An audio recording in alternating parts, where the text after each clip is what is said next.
Dari beragam organisasi di dunia ini, ada beberapa organisasi yang bergerak secara rahasia dan juga misterius. Banyak isu dan juga kabar yang beredar bahwa organisasi tersebut merupakan organisasi dengan tujuan dan maksud yang besar. Di antaranya adalah menyebarkan suatu ajaran serta menguasai dunia. Berikut ini 10 organisasi rahasia paling misterius yang benar-benar ada di dunia nyata.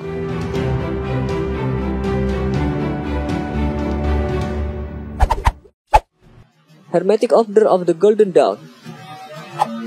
Kelompok ini dibentuk oleh Dr. William Robert Woodman, William Wayne Scott, dan Samuel Liddell. Mereka bertiga adalah anggota Mason dan kelompok Societas Rosicruciana in Anglia. Mereka menggabungkan ajaran mistisme Kristen, Kabalah, Hermetisisme, agama Mesir kuno, Freemason, teosofi, sihir, dan tulisan Renaissance. Organisasi ini berdiri sekitar abad 19-20 yang bertujuan mengajarkan praktik ilmu sihir, paranormal, metafisik, dan paganis pada para anggotanya pada abad ke-19 dan awal abad ke-20. Dikenal sebagai ordo yang diliputi kekuatan magis, ordo ini aktif di Inggris Raya dan memusatkan praktiknya pada perkembangan liturgi dan spiritual. Mereka juga memiliki serangkaian dokumen berisi ritual sihir.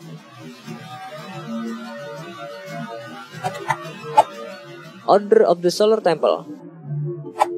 Order of the Solar Temple adalah sebuah sekte mengerikan yang menyebar di Eropa dan Amerika. Sekte agama ini didirikan oleh seorang bernama Joseph Di Mambro dan Luke Jarrod di tahun 1984. Awalnya sekte ini menjalankan agamanya dengan diam-diam, namun akhirnya pada tahun 1994 mereka melakukan pembunuhan pada seorang bayi hanya karena dianggap sebagai titisan antikris.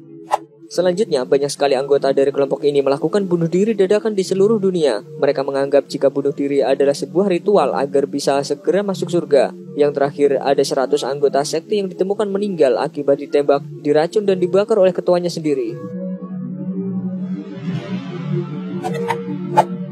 The Bilderberg Group. Pertemuan pertama organisasi ini berlangsung pada tahun 1954 di Hotel Bilderberg, Belanda. Dipercaya bahwa pertemuan pertama ini digagas oleh seorang yang berpengaruh di Polandia, Joseph Ratzinger, yang merasa prihatin akan tumbuhnya paham anti-Amerika di Eropa Barat. Kelompok ini tidak memiliki keanggotaan resmi, namun walau demikian memiliki anggota yang memiliki pengaruh kuat di dunia. Mereka biasanya bertemu hanya sekali dalam setahun dalam sebuah konferensi yang dijaga ketat oleh militer dan pemerintahan sebuah negara. Apa tujuan pertemuan dan apa topik yang dibahas tak ada yang tahu dan selalu berlangsung di tempat mewah seperti hotel berbintang 5 di seluruh dunia. Para tamu akan mengalami seleksi yang ketat saat akan mengikuti konferensi tahunan mereka dan hanya yang memiliki undangan yang dapat mengikutinya. Hassassin. Kelompok ini berada di wilayah Timur Tengah dan dinyatakan sebagai kelompok pembunuh pada abad ke-13. Organisasi Timur Tengah ini terdiri dari orang-orang Syiah yang memisahkan diri dari sekte besar untuk bersatu membangun negara Syiah utopis. Taktik gerilya yang diterapkan oleh kelompok ini untuk mengalahkan musuh-musuhnya adalah dengan cara pembunuhan, spionase, dan sabotase. Hassassin akan masuk ke wilayah musuh dengan cara menyamar untuk menyerang pertahanan lawan agar lebih efektif. Ciri khas kelompok ini adalah adanya surat yang bertuliskan, "Anda berada dalam genggaman kami," yang diletakkan di bantal musuh bersama belati Hassassin. Sebelum dihancurkan, organisasi ini disebut sebagai kelompok pembunuh bayaran yang selalu dikenal sepanjang masa. The Knights Templar. Kesatria Templar adalah ordo militer Kristen terbesar dan paling kuat, disebut juga para perwira miskin Kristus dan Bait Salomo. Ordo ini memiliki ribuan anggota di seluruh dunia, termasuk orang-orang kaya dan berpengaruh di dunia. Mereka menjadi salah satu lembaga amal yang paling disukai di seluruh dunia Kristen dan tumbuh dengan cepat. Mereka sangat menonjol dalam dua hal, yakni mengatur keuangan lembaga serta merupakan petarung yang tangguh di medan laga.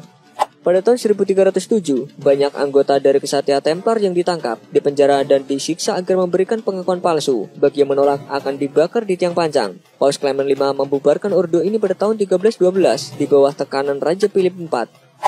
Setelah melegenda selama berabad-abad, banyak organisasi lainnya yang kemudian meniru-niru menggunakan nama Templar dan membuat nama ordo yang pernah menjadi salah satu yang paling berpengaruh di dunia tersebut tetap hidup hingga kini, sekaligus mengaburkan tujuan asal pendirian organisasi ini. Ordo Templi Orientis. Ordo Templi Orientis atau Otto dikenal pertama kali lewat kiprah seorang pria Inggris bernama Aleister Crowley di tahun 1912. Selain terkenal sebagai Grand Master di organisasi tersebut, Crowley juga mendunia berkat semboyan sesatnya yang membuat banyak anak muda merusak moralnya. Mereka mempunyai semboyan yang kuat, yaitu lakukan apa yang kamu inginkan. Tak hanya menyebarkan pemahaman sesat, Crowley lewat Otto-nya juga mengenalkan ritual-ritual yang berbasis pada aliran zaman dulu, misalnya Hermetic Brotherhood of Luxor. Salah satu ritualnya adalah dengan berhubungan badan dengan sesama anggotanya.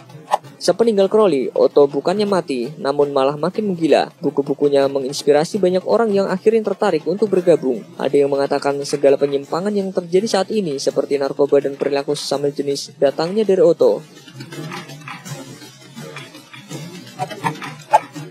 Black Hand.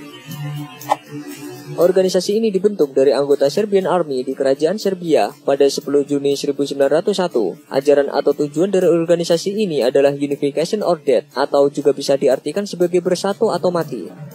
Black Hand dibentuk sebagai cabang dari Narodna Odbrana, kelompok yang berusaha untuk menyatukan semua orang Slavia Eropa di bawah satu negara. Salah satu yang konon anggota kelompok ini yaitu Gavrilo Princip, membunuh Pangeran Franz Ferdinand dari Austria-Hongaria di Sarajevo tahun 1914 yang kemudian meletuskan Perang Dunia Pertama.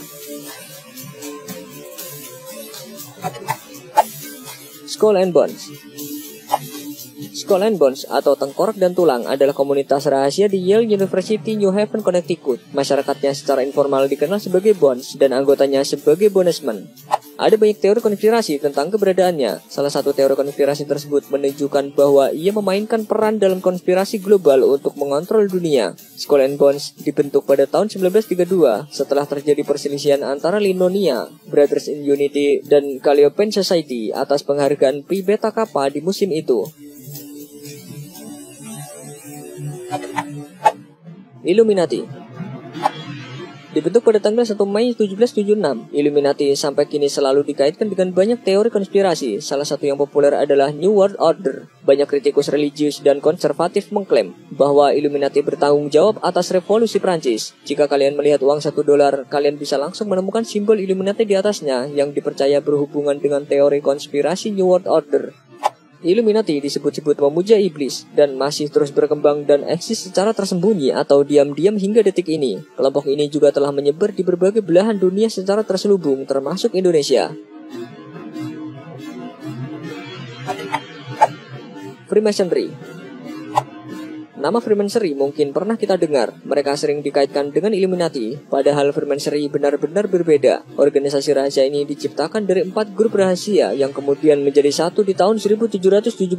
Satu hal yang menjadi ciri khas Freemasonry adalah ritual-ritual mereka yang berhubungan dengan satanisme.